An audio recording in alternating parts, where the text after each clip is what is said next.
জন্ম হতো। একটা বাড়ি, তারপরে বমি, আর তারপরে সুন্দর। একদমই তাই, দুর্গাপুরই দেখতে।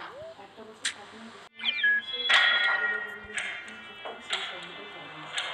একটা দিন সন্ধ্যাবেলা হলো একটু ঝড় উঠছে, আর ছোটো ছোটো আমি গুটি গুটি পড়ে যাচ্ছে। সেই সত্যি তাদের প্রত্যেকে যেন তবে এবছর দেখি এখন সবাই অবাক, আমাদের এসে দেখে একটা বাগান আছে, একদম ফুল এসে চলে আসলে দেখতে পাচ্ছি একদম মনটা জুড়িয়ে যাবে। কাঁঠাল গাছগুলোতেও এখন ছোট্ট ছোট্ট ফল ধরেছে, এখনো এরা ইঁচড় হয়ে ওঠেনি, পাকতে পাকতে সেই তো গরমকাল। বাগানে একটা কাঁঠালের গাছ ছিল, তার নাম ছিল হাতি কাঁঠাল, অসম্ভব মিষ্টি খেতে। আর আরেকটা কাঁঠালের গাছ ছিল, তার নাম ছিল আবার বারিশ কাঁঠাল। ভীষণ বড় বড় কাঁঠালগুলো হতো, মিষ্টিটা একটু কম হতো। কত ডাব ধরেছে দেখুন। ছোটবেলায় যখন গরমকালে আমরা এখানে আসতাম, ফলে মুড়ে চারিদিকটা একদম ভর্তি থাকতো জানেন। বাবা যেটা কাঁঠালে কেটে কেটে হাতের সামনে দিত, তখন সেভাবে খেতাম না। আর এখন কষ্ট থেকে প্যাকেট করে না হলে জল এনে খাই। কখনো কখনো ফোন কেটে চার টুকরো কাঁঠাল বার করে খাই। তখন চারিদিকে এত টাটকা পরিমাণ থাকতো খেতাম। এই যে তখন আমি আম বাগানটির কথা বলছিলাম, এটি ক্লাবের আম বাগান। যখন এই গাছগুলোর ভর্তি সব আম আসে এত ভালো লাগে দেখতে। কিন্তু এখানে আমরা প্রচণ্ড ভাদরের উৎপাত জানেন। তখন দু তিনজন ছেলেকে আবার কাজে লাগাতে হয়, তারা মাথা করে থাকে এই বাগানের মধ্যে বাদর তাড়াবে বলে। চল, আর বেশিক্ষণ দাঁড়াবো না। যতক্ষণ এখানে থাকি মনে হয় যেন আর একটু বেশিক্ষণ থাকি। ফিরতে হবে 2-2.5 ঘন্টা হয়তো সময় লাগবে। বড় একজনকে মিস করলাম এইবারে এসে, মিহিকে। মিহি গাছপালা এসব সেই জিনিস খুব ভালোবাসে, করলে ভারী খুশি হতো। এখানটা আম গাছ লাগিয়েছে দাদা। আর come here after 2 years, 2 বছর পর আবার আসবে কিন্তু। না না, দারুণ দারুণ লেগেছে, খুব ভালো লেগেছে, খুব এনজয় করেছি। এই ছাগল যে হাতের কাছে খেতে পারে, এটা স্বপ্নের বাইরে। দুদিন তো হ্যাঁ, দুদিন তো মানুষ ধরার দিকে তাকালো না, শুধু ছাগল ছাগল নিয়ে শুধু ছুটছে। দুদিন তো বইয়ের পাতায় ছবি দেখেছে। এখানে আসার ওটাই প্রধান কারণ ছিল। ওখানে অনেকগুলো পেজ বোট আছে। হ্যাঁ, আবার মাছ ধরতেও গেছিল কালকে, দেওয়া হয়নি বলে রাগ হয়ে গেল। বলছে আসলটা দিচ্ছ না, এটা আমাকে নকল দিচ্ছ। চলো চলো। আর মাছ ধরতে বসলে আর যেতে পারতাম না, যা নেশা।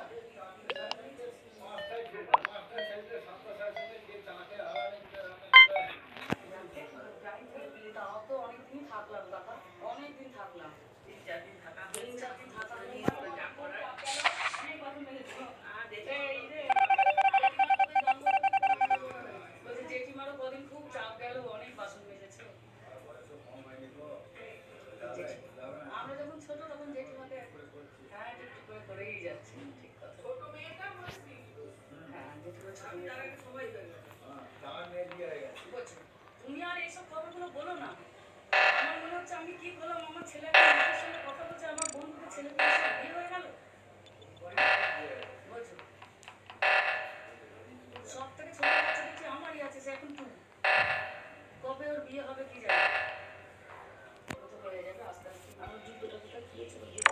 আপনারা তো জানেন যে কদিন আমরা দেশের বাড়িতে এসেছিলাম, আমাকেও খানিকটা দেখাবো, আর নিজেও বহুদিন পর দেশের বাড়িতে এসেছি। খুব সুন্দর কাটলো দিনগুলো। আজ এবার ফিরে যাচ্ছি নিউ টাউনে। কাকা ছোটোমা প্রচণ্ড জোর করছিল দুপুরে খেয়ে যা, দুপুরে খেয়ে যা। কিন্তু দুপুরে খাওয়া, তারপরে আবার একটু গল্প করা, ওই করতে করতে সে আবার রাত হয়ে যেত। কোনো দিকে আর তাকাইনি যে আজকে সকাল সকালই বেরাবো। একটু ডিম পাউরুটি মিষ্টি খেয়ে নিয়ে এই যে বেরিয়ে যাচ্ছি। মনে হচ্ছে 12টা-12:30 দিকে হয়তো পৌঁছে যাবে, 2-2.5 ঘন্টা মতো লাগবে। তবে ট্রেনে আর ফিরছি না, ট্রেনটা খুব উপভোগ করেছিল। ট্রেনে একটু সময় লেগেছে অনেক বেশি, তো জন্য এখানে কাকা একটা গাড়ি করে দিয়েছে, সেটা নিয়ে যাচ্ছে। তো চলুন এবার ধীরে সুস্থ আবার ফিরি, পরে 2-4 দিন থাকবো, থেকে তারপর যাবো মেদিনীপুর। মেদিনীপুরে ওখানে 7-10 থেকে ওখানে ফিরে যাওয়ার সময় হয়ে গেল। 2 বছর পরে দেশে আসা দিনগুলো জলের মতো কেটে গেল।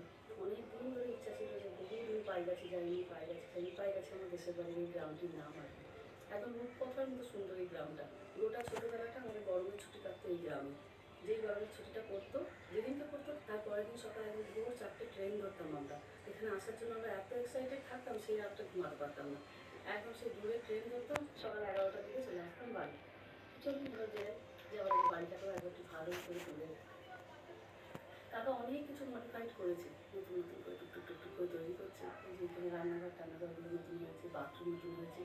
এই টালির চালাটা এখনো আছে, রুমগুলো এখনো সেরকম আছে, কিন্তু আস্তে আস্তে হয়তো পরিবর্তন করবে। বহু পুরোনো ঘর তো, তো আস্তে আস্তে সেগুলো একটু একটু মিনিটে মিনিটে পরিবর্তনের দরকার। কাকাই সেগুলো ধীরে ধীরে করছে। তো বাড়িটাকে তুলে রাখলাম ভালো করে। কখন আস্তে আস্তে হয়তো গোটা বাড়িটাই আস্তে আস্তে স্ট্রাকচারটা চেঞ্জ হয়ে যাবে, সেরকম